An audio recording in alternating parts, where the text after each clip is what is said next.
इन तमाम चीज़ों के ऊपर बातचीत करेंगे और भी खबरें हैं उस पर भी बात करेंगे। लेकिन सबसे पहले आपको ये बताना है कि जो मुलाकात हुई है सदर ट्रंप की, उसको एक तो अब जो अमरीकी जरीदे हैं या बैनुल अक़वामी अखबार हैं वो भी कवर करना शुरू हैं, उन्होंने भी अंदर की बात बताना शुरू की है। सबसे पहले तो ब्लूमबर्ग ने अब ये वाजे कर दिया है कि जो हमने कल आपको बताया था कि बात सिर्फ और सिर्फ ईरान पर हुई है, उन्होंने वाजे कर दिया है कि जो ट्रंप की पाकिस्तानी आर्मी चीफ के साथ मुलाकात थी वो एक तो इसराइल की सपोर्ट मांगी है उसमें, या वो डिस्कस हुई है, और दूसरा ईरान के ऊपर जो एयर स्ट्राइक्स करनी है या वो मामलात हैं, मीन ईरान की जो जंग है इसके बारे में डिस्कशन हुई है। या ब्लूमबर्ग जो एक बहुत ही मोतबर अखबार है, जाहिर है उनके पास ये इनसाइड इन्फॉर्मेशन और वो ज़राए ज़ाहिर है वाइट हाउस से होंगे या अमरीकी साइड के जो ज़राए होंगे, वो अब उनको बता रहे हैं कि ये जो मुलाकात थी ये इसराइल की हमायत और ट्रंप के ऊपर जो अपना ईरान के ऊपर जो स्ट्राइक होनी है उसमें पाकिस्तान का रोल क्या होगा। तो ईरान और इसराइल के कॉन्फ्लिक्ट के इर्द गिर्द ये सारी की सारी मुलाकात भूमि है, जैसे हमने आपकी खिदमत में अर्ज़ किया था। अब ब्लूमबर्ग अपनी स्टोरी इंडिपेंडेंटली वही दे रहा है। इसके अलावा सदर ट्रंप तो आपको पता है कि वो तो उधार रखते ही नहीं है, उनको भी जैसे हमारे वो हमने आपको बताया था ना मुर्गी फरोश साहब, वो उन्होंने जो किया हो वो भी, जो ना किया हो वो भी, वो खुलकर बताना चाहते हैं क्रेडिट लेने के लिए। सदर ट्रंप भी बिल्कुल भी आसरा नहीं करवाते, फौरी क्रेडिट लेना चाहते हैं। जो भी वो काम करते हैं भले आप उन्हें कहेंगे कि सेनो दसी ना, लेकिन वो हर सूरत सबको बताना चाहते हैं क्योंकि इसी से तो जाहिर है उन्हें क्रेडिट मिलेगा। तो इनसे मुलाकात के फ़ौरन बाद ही उन्होंने भांडा फोड़ दिया और उस मुलाकात में भी जो उन्होंने बातचीत की उससे वाजे हो गया कि ये मुलाकात प्योरली ईरान से रिलेटेड थी। हाँ, उन्होंने सानवी इंडिया पाकिस्तान के कॉन्फ्लिक्ट की तारीफ़ की, उसमें जनरल साहब की तारीफ़ की, मोदी की तारीफ़ की कि इन्होंने जंग जो है वो बंद कर दी और मेरे कहने पर बंद कर दी, वो बाद में जिक्र किया। और सानवी जिक्र किया और कहा कि ये वजह थी जहाँ से मैंने इनसे मिलने का फ़ैसला किया। लेकिन इस मुलाकात का जब उन्होंने अहवाल सुनाया तो वो ईरान का अहवाल था, ईरान और इसराइल से रिलेटेड बात थी।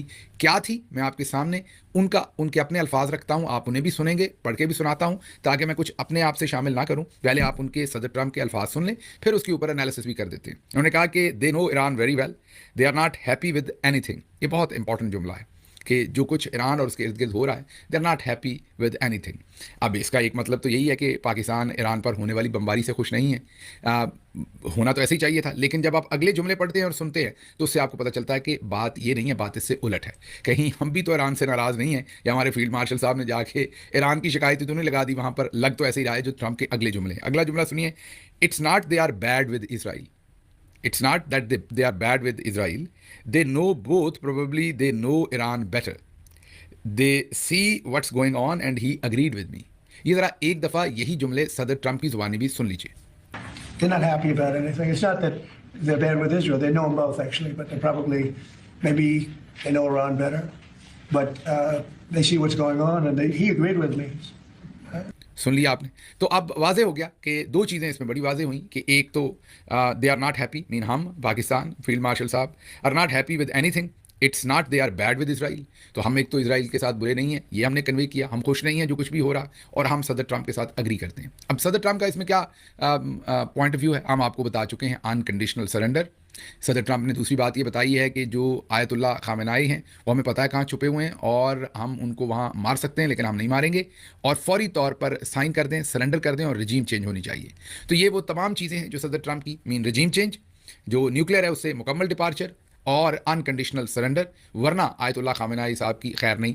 अब ये सदर ट्रंप की पोजीशन है, वाज़ेह पोजीशन है, वो अपने ज़ाहिर मफादात को पूरी दुनिया के अंदर रख रहे हैं, उनका हक भी है रखने का, उस पर हम तनकीद कर सकते हैं, लेकिन वो तो एक अपने मुल्क के जो उनके मफादात हैं उसको वो उसका प्रचार भी करते हैं और रखते भी हैं। अब फील्ड मार्शल साहब ने बकौल सदर ट्रंप उनसे अग्री किया है और ये बताया है कि वो मेरे साथ अग्री करते हैं। तो इससे आप ये तो समझ लीजिए कि जो हमने आपकी खिदमत पर अर्ज़ की थी कि ये मुलाकात सिर्फ और सिर्फ ईरान के बारे में थी, और फिर ये भी आपको बताया था या कोशिश की थी कि इस मुलाकात पर जाने से पहले सब कुछ तय हो चुका था, यहाँ पर तो सिर्फ इजाब व कबूल होना था और वो हुआ, और उसका अब बरमला इजहार जो है वो सदर ट्रंप ने अपनी मीडिया टॉक में किया है। पाकिस्तान की तरफ से इसके ऊपर कोई सी तक अभी तक नहीं निकली, जो निकली है वो भी आपको बताते हैं, ये नहीं कि नहीं बताएंगे, वो भी आपके सामने रिपोर्ट करेंगे। जो फरमाइशी ट्वीट्स अभी तक ख्वाजा आसिफ से करवाए गए हैं, बाकी हर तरफ शांति है।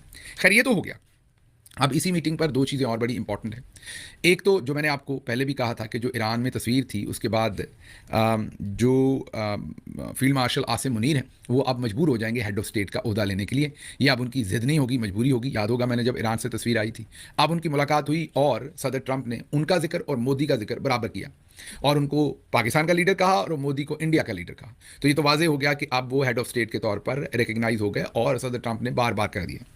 और ज़ाहिर अमेरिका को सूट भी यही करता है कि वहाँ पर एक फौजी डिक्टेटर अगर वहाँ पर हुकूमत में होंगे तो अमेरिका के लिए मामलात करना आसान है। चलें, ये तो चीज़ साइड पे हो गई। लेकिन अब उनके लिए कल परेशानी ये बनी कि जब वो व्हाइट हाउस पहुंचे तो अगर वो हेड ऑफ स्टेट होते तो उनकी गाड़ी ऑल द वे अंदर जाती और सदर ट्रंप उन्हें रिसीव करते, क्योंकि सदर ट्रंप उनसे मिल रहे थे। ओवल ऑफिस में ये मीटिंग शुरू होती, तस्वीरें खिंचती, मीडिया देखता और उसके बाद वहाँ से उनको कैबिनेट रूम ले जाया जाता। अगर कैबिनेट रूम मेरा ख्याल ना जाते, लेकिन बहरहाल अगर कोई ऐसी ब्रीफिंग टाइप मीटिंग होनी भी थी तो वहाँ होती।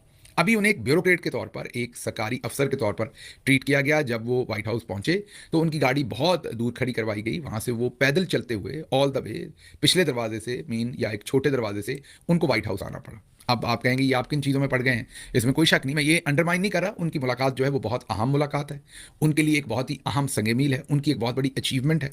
मैं इन सारी चीज़ों को रद्द नहीं कर रहा, मैं बिल्कुल भी बायस होकर डाउन प्ले नहीं कर रहा, मैं कुछ और कह रहा हूँ। तो ये तो मैंने मान लिया कि उनके लिए बड़ी अहम चीज़ है। आगे चलते, अब जब वो एक एक कदम उन्होंने उठाया ना, वो उनके लिए बड़ा भारी था। वो तो उस एक एक कदम पर सोच रहे होंगे कि यार अगर मैं आज हेड ऑफ स्टेट होता, अर्दली की जगह पे मैं होता, तो ये मुझे पैदल चल के ना जाना पड़ता, मेरी गाड़ी व्हाइट हाउस के अंदर जाती, मुझे शान शान तरीके से रिसीव किया जाता। और स्पेशली पाकिस्तान में जो उनका खड़ाक है वो वहाँ पे नहीं हो सका, तो उन्हें एक सरकारी अफसर के तौर पर, जो ज़ाहिर है बॉस से मिलने जाते हैं, जैसे अमेरिका का कोई सरकारी अफसर आएगा तो वो अपनी गाड़ी लगाकर ऐसे ही पैदल चल के आएगा, बल्कि शायद अमेरिका के जो टॉप के लोग होंगे उनकी गाड़ी अंदर जाती होगी, इनकी नहीं गई। तो एक तो इनके लिए ये बड़ा अब सेटबैक होगा और इससे अर्दली की छुट्टी या जरदारी की छुट्टी किसी एक की जो है वो सूनर और लेटर शायद होना जो है वो शुरू हो जाए, या कोई और तरीका निकालें वाया मीडिया।